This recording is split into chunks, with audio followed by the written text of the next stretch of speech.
Toutes choses Tout sont sont possibles. Toi seul. Amen.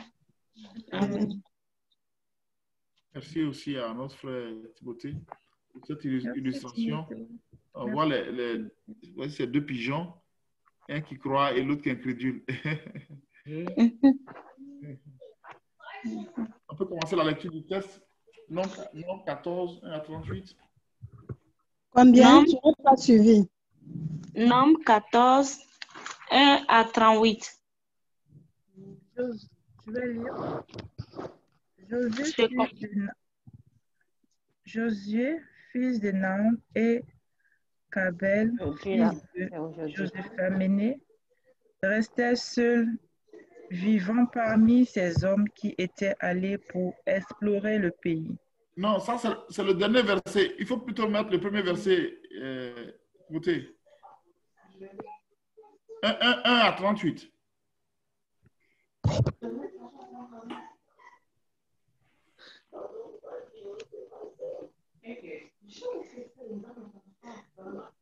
Ou bien on va lire dans la Bible. Ok. on peut lire dans la Bible. Hein. Oui. La communauté des Israélites se met à pousser des cris. Est-ce que je peux lire maintenant? Mais j'attends un peu. Non, vas-y. Toute la communauté des Israélites se met à pousser des cris. Ils passent la nuit à pleurer. Tous parlent contre Moïse et Aaron et ils leur disent, « Ah, pourquoi est-ce que nous ne sommes pas morts en Égypte ou dans ce désert? Pourquoi le Seigneur nous conduit-il en Canaan? Là-bas, nous allons mourir au combat. On va prendre nos femmes et nos enfants. Si nous revenons en Égypte, est-ce que cela ne vaudrait pas mieux? » Ils se disent entre eux, « Non, non, non, un autre chef, nomme un autre chef et retournons en Égypte. » Alors, Moïse et Aaron se jettent à terre devant toute la communauté d'Israël. Josué, fils de Naam, et Kabel, fils de Yéphoné, deux des hommes qui sont allés se renseigner sur le pays, déchirent leurs vêtements parce qu'ils sont très tristes. Ensuite, ils disent à la communauté, « Le pays sur lequel nous sommes allés nous renseigner est un très très bon pays. Il déborde de lait et de miel. Si le Seigneur nous veut du bien, il nous conduira dans ce pays et il nous le donnera. Ne vous rebellez donc pas contre le Seigneur. N'ayez pas peur des habitants de ce pays. Nous les vaincrons très vite. En effet, les dieux qui les protègent les ont abandonnés. Mais le Seigneur, lui, est avec nous. N'ayez donc pas peur d'eux. » Toute la communauté parle de tuer Josué et de Caleb en leur jetant des pierres. Mais au même moment, la gloire du Seigneur apparaît à tous les Israélites sur la tente de la rencontre.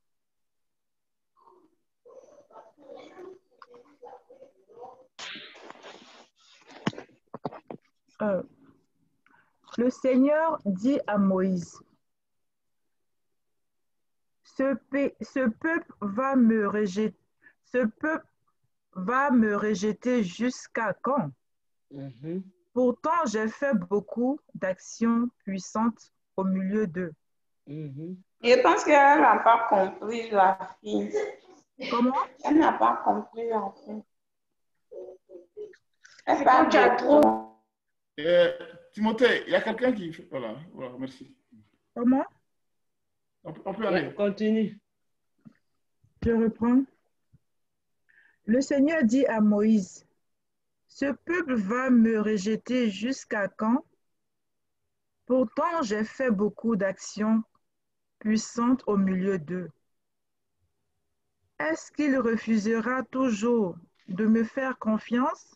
Je vais les frapper d'une épidémie de peste et le détruire. Ensuite, je ferai naître de toi un peuple plus grand et plus puissant que le peuple d'Israël. Moïse répond au Seigneur. Les Égyptiens ont appris que tu as fait sortir ce peuple de chez eux par ta puissance. Ils l'ont raconté aux habitants de ce pays. Les gens de Canaan ont donc appris ceci.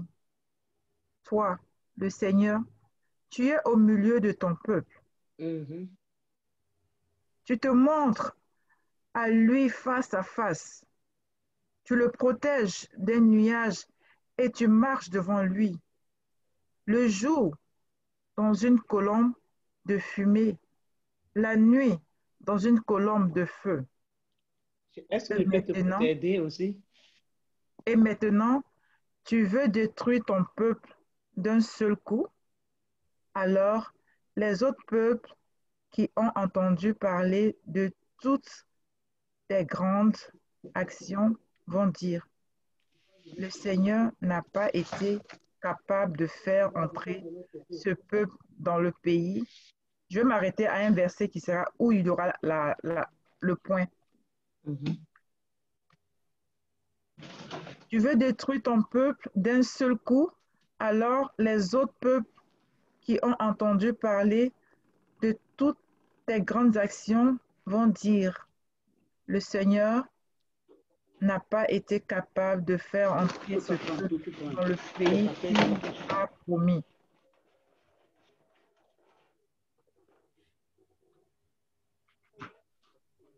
C'est pourquoi il a complètement détruit donc le désert, dans le désert. Je vais m'arrêter là. Allons-y ensemble. Je me suis arrêtée au 17, au verset 17 là. Merci beaucoup. Tata veut continuer ou je vais continuer? Continue. Parce qu'il y a des gens qui viennent. Amen. Maintenant, la puissance du Seigneur se montre dans sa grandeur, comme tu l'as déclaré en disant, l'Éternel est lent à la colère et riche en bonté.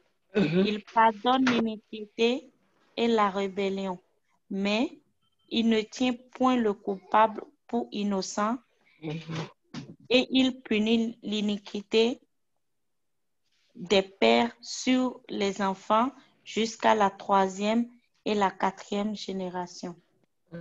Pardonne l'iniquité de ce peuple, selon la grandeur de ta miséricorde, comme tu as pardonné à ce peuple depuis l'Égypte jusqu'ici.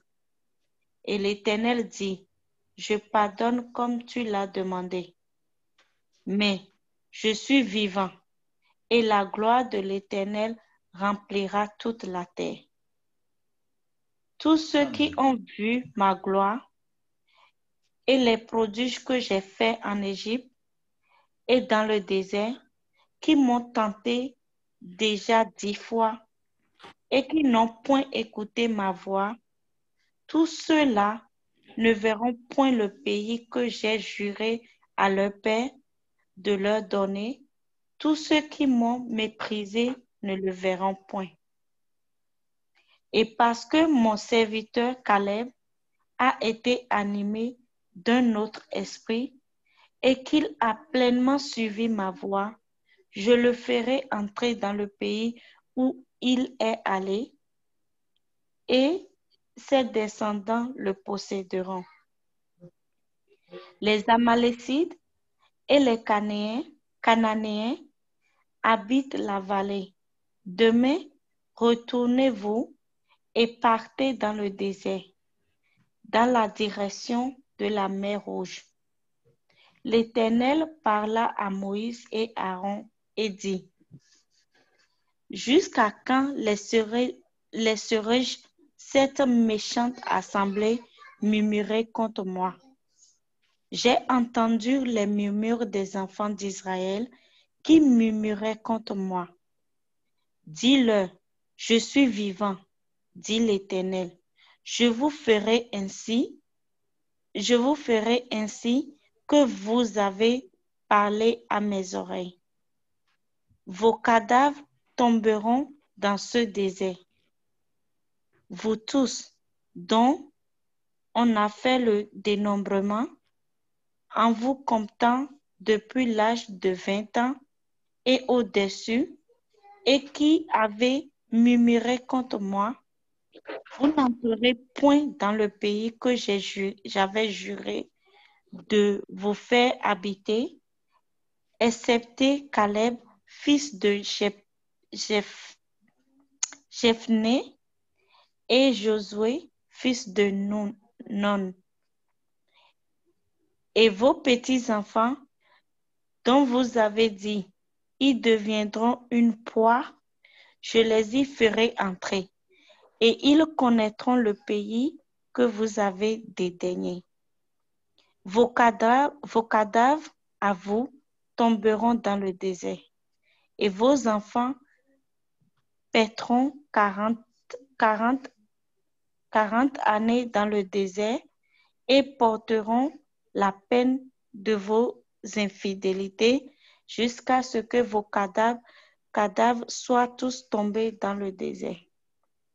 De même que vous avez mis 40 jours à explorer le pays, vous porterez la peine de vos iniquités 40 années, une année pour chaque jour. Et vous saurez que c'est que d'être privé,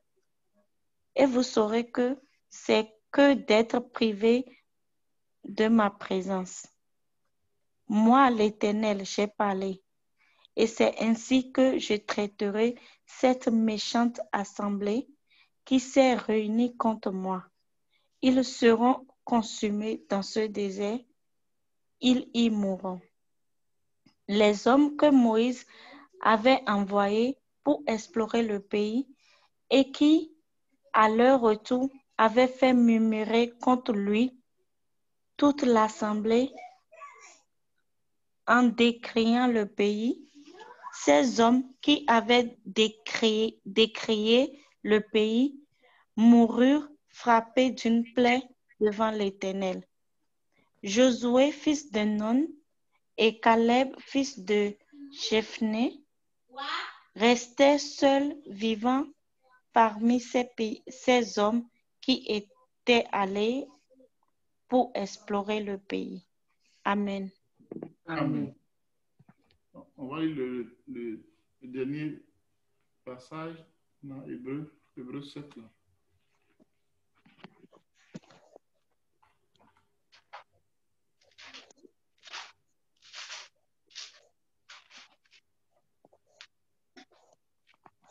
Hébreu 7, verset 1. Hébreu 7, à partir du verset 3.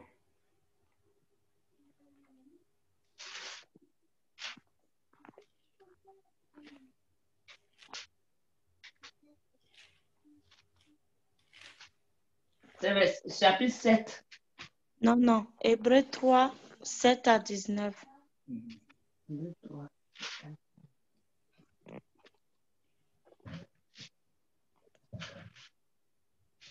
C'est pourquoi, selon ce que dit le Saint-Esprit, aujourd'hui, si vous entendez sa voix, n'endurcissez pas vos cœurs, comme lors de la révolte, le jour de la tentation dans le désert, où vos pères me tentaient pour m'éprouver et y virent mes œuvres. pendant 40 ans. Aussi, je fus irrité contre cette génération et j'ai dit, ils ont toujours un cœur qui s'égare. Ils n'ont pas connu mes voies. J'ai juré dans ma colère, ils n'entreront pas dans mon repos. Prenez garde, frères, que quelqu'un de vous n'ait un cœur mauvais et incrédule au point de se détourner du Dieu vivant. Mais exhortez-vous les uns les autres, chaque jour aussi longtemps qu'on peut dire aujourd'hui, afin qu'aucun de vous ne s'endurcisse par la séduction du péché. Car nous sommes devenus participants de Christ pourvu que nous rendions fermement jusqu'à la fin l'assurance que nous avons au commencement pendant qu'il est dit. Aujourd'hui, si vous entendez sa voix, n'endurcissez pas vos cœurs comme lors de la révolte. Qui fit en effet ceux qui se révoltaient après l'avoir entendu, sinon tous ceux qui étaient sortis de l'Égypte sous la conduite de Moïse, et contre qui Dieu fut-il irrité pendant 40 ans, sinon contre ceux qui péchaient et dont les cadavres tombaient dans le désert, et à qui jurerait-il qu'il n'entrerait pas dans son repos, sinon à ceux qui avaient désobéi. Aussi voyons-nous qu'ils ne purent entrer à cause de leur incrédulité. Amen. Amen. Amen. Amen. Merci Amen. à nos chers lectrices. Alors, donc ici, c'est l'histoire vraiment tragique du peuple d'Israël qui a été conduit, à qui Dieu s'est révélé par leur père Abraham.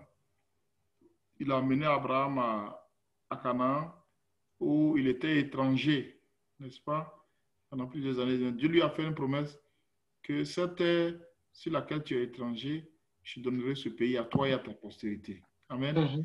Il a fait la même promesse à Isaac, la même promesse à Jacob.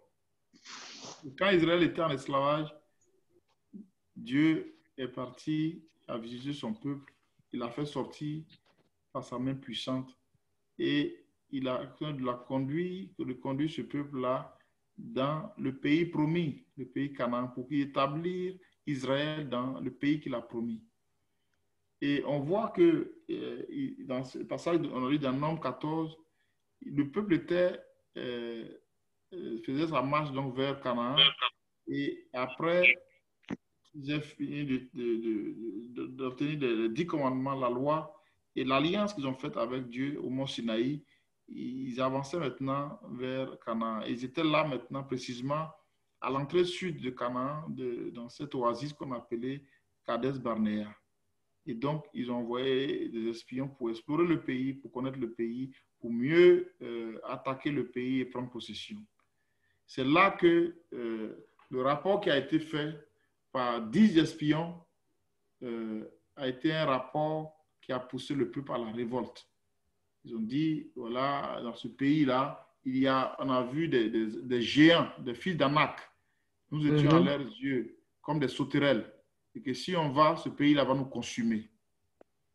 Vous voyez, la promesse de Dieu, là où Dieu les a conduits, tout ce que Dieu a déployé jusque-là, c'est pour une seule chose, les amener, leur donner un territoire à eux, pour établir son royaume, pour qu'ils deviennent des rois et des sacrificateurs et qu'ils puissent dominer, régner, et que depuis Canaan, ils établissent le règne de Dieu sur la terre.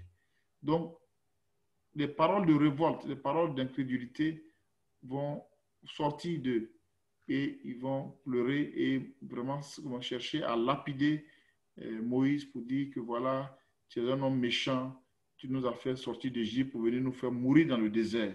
nous allons mourir avec nos enfants. Ces paroles ont blessé vraiment le cœur de Dieu. Quand on lit 14, on voit, il dit, jusqu'à quand ce peuple me mépriserait, malgré tout ce que j'ai fait, comment je les ai libérés de la main de Pharaon, comment j'ai englouti l'armée de Pharaon dans la mer Rouge, comment j'ai fendu la mer Rouge pour qu'il passe, comment j'ai fait ma présence le jour comme la nuit dans une colonne de nuée, comment je les ai nourris avec la manne, tout ce que j'ai fait pour eux jusqu'à aujourd'hui, ne croient pas en moi. Le verset 11 dit, jusqu'à quand ce peuple me méprisera-t-il? Jusqu'à quand ne croira-t-il pas en moi? Et à cause de cela, Dieu va prendre une décision vraiment lourde de conséquences. Il va dire, ce peuple-là ne croit pas en moi, je ne peux pas le faire entrer dans la terre promise. Donc, tous ces gens-là, tous ceux qui sont sortis d'Égypte, ils vont tous mourir dans le désert, excepté Josué et Caleb, qui ont été animés d'un autre esprit, de l'esprit de foi, qui ont manifesté la foi, qui ont dit, ce pays-là, Dieu nous l'a promis, nous allons le posséder. Ceux qui sont la force de Dieu, nous les vaincrons et nous prendrons possession de ce pays. La foi honore Dieu, comme on l'a dit, et Dieu a dit, Josué et Caleb vont hériter, mais tout le reste, vous allez repartir dans le désert pendant 40 années et vous allez mourir tous. Vous imaginez, mes bien-aimés? Et dans le passage qu'on a lu dans Hébreu, il est bien dit, comme on a dit tout à l'heure, qu'il n'est plus entré à cause de quoi? Aussi, voyons-nous, à cause de leur incrédulité. Voilà le mot. Voilà ce qui les a empêchés d'entrer. Toutes ces années d'esclavage, toute cette lutte de Dieu pour les faire sortir, ils sont à un pas de Canaan et ils n'entrent pas. La raison est simple, c'est par la foi qu'on hérite des promesses de Dieu. Amen. C'est par la foi qu'on hérite des promesses de Dieu. Si la foi n'est pas là, on ne peut pas. C'est Hébreux 6, verset 12 qui nous dit ça. Il dit de sorte que vous ne le lâchez point et que vous imitiez ceux qui par la foi et la persévérance héritent des promesses. C'est par la foi. Dieu peut te faire une promesse. Je veux faire telle chose dans ta vie. Je veux réaliser telle chose pour toi. Mais c'est par la foi que tu vas posséder ça. Amen. Amen. Si l'incrédulité, les circonstances t'amènent à douter, à être incrédule. L'incrédulité, c'est simplement rejeter Dieu et sa parole. Quand on rejette Dieu et sa parole, quand on dit, est-ce que Dieu est capable de faire ça pour moi? Est-ce que, non, ce n'est pas possible. Non, non. Comme celui qui disait, quand le prophète disait que le lendemain, Dieu allait donner à manger en pleine famine, il dit, même si Dieu ouvre les cieux, une porte dans le ciel, une pareille chose ne peut arriver. Élisée lui a dit, tu verras, mais tu n'en mangeras pas. C'est ça. Et comme il n'a pas cru, quand la ville a été libérée, que la provision est venue, lui, il a été écrasé à la porte de la ville. Donc, bien-aimé, la foi se saisit de ce que Dieu a dit, ne regarde pas aux circonstances. Continue à faire confiance à Dieu. Même si les choses semblent apparemment contradictoires à la promesse, il faut continuer à croire que Amen. Dieu, celui qui a fait la promesse est fidèle. Celui qui a fait la promesse est fidèle. Il ne faut pas commencer à confesser les paroles négatives. Je prie jusqu'à je ne vois rien. Je ne vois rien. Dieu a dit là. Mais est-ce que, voilà. Je connais un frère comme ça dans la foi. C'est un homme vraiment qui n'est jamais satisfait de ce que Dieu fait pour lui. Il est tout le temps en train de se plaindre, de murmurer. Oui, il y a ça qui me manque. Les païens, ils ont de grosses voitures, ils ont de grosses maisons, ils ont de d'argent. Moi, j'ai pris pendant des années, rien ne se passe. C'est quel Dieu nous prions. Je lui dis, ne dis pas ces gens de paroles. Je lui dis qu'aujourd'hui, il a régressé totalement dans sa foi. Il a abandonné les frères, il n'appelle même plus quand on l'appelle, il est indifférent. Pourquoi? Parce que Dieu, qu'il prie, ne lui a pas donné des millions de dollars. Oui. C'est par la foi et la persévérance qu'on hérite des promesses. C'est par la foi et la persévérance qu'on hérite des promesses. Amen. Amen. Israël a échoué d'entrer à Canaan. Imaginez-vous, et ils sont condamnés à mourir dans le désert. Mourir dans le désert. C'est à qui la promesse a été faite de voir le pays où coule le lait et le miel. Le lait et le miel, ouais. Oh Seigneur. Donc la faute n'est pas à Dieu. Si, La c'est faute n'est ça. pas à Dieu Tout-Puissant. La Bible dit qu'à Dieu, rien n'est impossible. Mais c'est pourquoi. Donc, bien aimé, faisons attention aux paroles que nous confessons. Attention aux paroles d'incrédulité qui rejettent les promesses, qui dit que non, ce que Dieu a dit, ça ne sera pas possible. Parce qu'il y a telle chose que je vois mes yeux humains, telle circonstance. Tu peux prier pour la conversion de ton mari. Tu peux prier pour la guérison de ta femme. Mais si les paroles que tu proclames, des paroles d'incrédulité négative, ça vient détruire la prière. C'est ça. Ça vient détruire. Tu pries, mais quand tu sors de la prière, quelles sont les pensées qui t'animent? Quelles sont les paroles que tu prononces? Tu pries pour ton enfant, mais tu te confesses toujours qu'il est rebelle, il ne changera jamais. Tu détruis la prière que tu as adressée à Dieu parce que tu dis que Dieu est incapable de changer mon enfant. Te manque de connaissances. Aussi sans Donc, on a un ennemi qui, lui, le Saint-Esprit veut nous amener à manifester la foi. Mais on a un ennemi qui veut que nous tombons sur le coup. C'est le diable qui est derrière. Hein? C'est lui. Il va commencer à te dire, nous, oh, Canaan, c'est bien beau, mais c'est un pays, tu as vu, on a fait le rapport, hein? C'est un pays où il y a les géants, hein? Ils vont vous tous vous tuer, hein? Vous ne pourrez pas vivre là-bas, hein? C'est une arnaque, Dieu vous a trompé, voilà. C'est fini, vous avez quitté l'Égypte, la main de Pharaon, vous allez tomber dans la main des géants. Quand ces paroles viennent, rejette cela au nom de Jésus. Amen. Amen. Continue à croire en Dieu. Dis que celui qui a fait la promesse est fidèle, comme Abraham a dit, usé par l'âge. La Bible dit qu'il a cru au-delà de toute espérance. Et celui qui a fait la promesse est fidèle. C'est vrai. Et de 75 ans, il a eu la promesse jusqu'à 100 ans. Il a eu 25 ans après, il a vu l'enfant naître. Amen. Amen. Bien aimé, c'est la foi et la persévérance qui nous fait hériter des promesses de Dieu. Continue à croire. Continue à croire. Dieu te dit que tu vas te marier ou que tu vas avoir une promotion. Apparemment, les choses ne se passent pas. Continue à croire, à rappeler à Dieu que tu es fidèle. Je te fais confiance. Je ne regarde pas aux circonstances. La Bible dit que nous ne marchons pas là par la vue, mais par la foi. Par la foi. Amen. La parole de Dieu. Amen. Amen. Donc, appuie-toi. Si Dieu t'a dit quelque chose, appuie-toi sur cette parole. Si même les choses semblent contradictoires, semblent aller contre ça, ne prononce pas les paroles qui vont anéantir le dessein de Dieu pour toi. Continue à croire et à obéir à ce que Dieu te dit. Il dit, si tu crois, tu verras la gloire de Dieu. Amen. Amen. Quand Lazare était dans la tombe, que Jésus a dit à sa sœur, Marie, il sera ressuscité. Il dit quoi? Oui, il va ressusciter, mais à la résurrection des morts. Il dit non, pas la résurrection. Celui qui est la résurrection et la vie, là, il est là aujourd'hui. Amen. Amen. Seigneur, il sent déjà son cadavre sang. Il a dit, ne regarde pas ces choses physiques. La gloire de Dieu. Nous de ne pas regarder les yeux. Tu verras la gloire de Dieu. Si tu ne crois pas, tu ne verras pas la gloire de Dieu. Bien aimé, l'incrédulité, c'est le rejet de la parole de Dieu dans nos cœurs, dans nos pensées. Le rejet, le fait de... Et Dieu considère cela comme un mépris pour lui. Ça veut dire que tu montres qu'il est incapable d'agir dans tes circonstances. C'est ça. On va se moquer de toi. Oui, tu dis tu pries, mais pourquoi est-ce que cette année tout le monde a été promu sauf toi? Pourquoi est-ce que maintenant on a changé les conditions de travail? Pour toi, c'est devenu plus difficile. Pourquoi? Et il va te pousser à l'incrédulité, te décourager même à la prière. Mais Dieu est Dieu, il est vivant. Il a dit ici, je suis vivant, dit l'Éternel. Je ne suis pas un Dieu mort.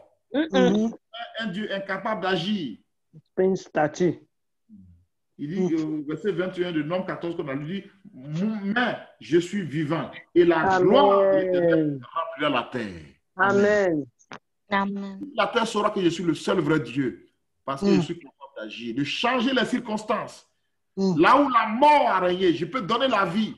Là où les ténèbres, où Satan a régné, je peux donner la lumière, je peux donner la lumière. Là où la maladie est contrôlée par la puissance, là où on croit en moi, ma puissance se déploie. Alléluia. Bien-aimés, continuons à croire aux paroles de Dieu. Continuons à porter nos regards sur lui. Quand Israël était pris entre un sandwich entre Pharaon derrière et la mer Rouge devant, Dieu dit à Moïse, dit à ce peuple de regarder en avant, de ne pas s'inquiéter, de ne pas s'inquiéter. Il verra ma gloire. Il a dit comment il a fendu la mer Rouge. Amen. Tout est possible à celui qui croit. Bien aimé, l'incrédulité. Le fait, parce que ça commence par le questionnement. Quand Satan veut t'amener à l'incrédulité, au départ, c'est le questionnement. Rappelez-vous d'Adam et Ève dans le désert. Dieu a-t-il réellement dit? Il questionne. Il remet en cause la parole de façon insidieuse. Dieu a-t-il réellement dit? Dieu peut faire ça? Tu es sûr? Tu es sûr que tu as entendu Dieu te parler? Tu es sûr? Et progressivement, après le questionnement, le doute vient. Et quand le doute vient, tu commences à douter, à remettre en cause la parole. Et finalement, Satan te dit, tu te donnes un mensonge pour dire que tu ne pourras pas manger le fruit. Et maintenant, toi aussi, tu rejettes la parole que Dieu t'a donnée et tu crois au mensonge de Satan. Et quand tu crois maintenant, tu donnes la mort et la destruction. Voilà comment il opère. Donc, beaucoup de gens sont liés par l'incrédulité dans ce monde-là. Ils sont incapables de croire que la création, c'est Dieu qui a créé. Ils disent non, c'est impossible. Ils vont dire d'où vient Dieu? Dieu même qui l'a créé, il faut commencer à raisonner des paroles de blasphème contre Dieu. Vous voyez? Nous devons être des hommes de foi et des femmes de foi qui regardent à la promesse de Dieu, à la parole de Dieu et non pas aux circonstances. Alléluia. Amen. Amen. Nous devons nous garder. C'est l'ennemi de notre foi. C'est l'ennemi qui détruit notre foi. Que Dieu fasse de nous des hommes et des femmes de foi en qui Amen. Amen. Amen. Amen. Amen. Est-ce que j'ai bien envie de rendre, ça me vient à cœur de rendre un témoignage pour accompagner cette prédication.